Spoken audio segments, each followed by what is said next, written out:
Ana.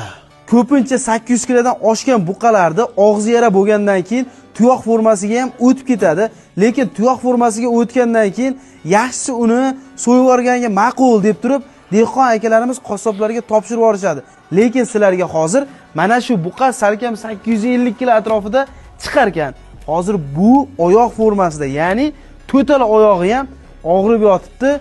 Rom aka bizga davolash sxemasini bitta ko'rsatsangiz. Xo'p, bunga hozir biz videoda ko'rganlaringizdek seftonit antibiotikdan tuyoq orasiga blokada qildik va tuyoqni mis kuparosida yuvib, septa spreydan sepsak, har bitta tuyoqqa ichigacha singib ketadi.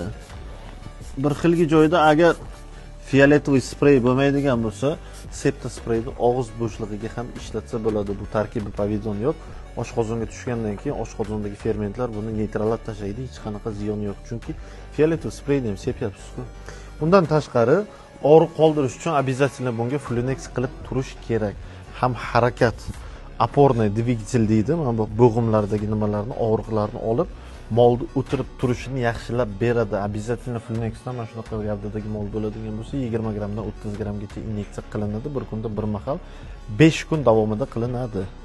Necha kunda tuzalib ketadi o'shanda?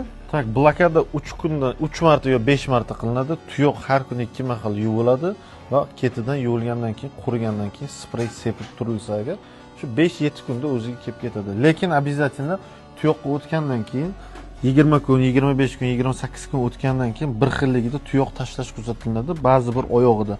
O'sha paytda tuyoqni strichka qilish kerak bo'ladi, обязательно. Chunki yangi tuyoq o'sib chiqayotgan paytda oyoqni orasiga, singan tuyoqni orasiga bakteriya kirib qolib, o'sha narsa pamih beradi. O'shanga e'tibor beringlar. Zo'r. Agar video foydali bo'lgan bo'lsa, videoga like bosib, kanalga obuna bo'lib qo'yishni unutmang.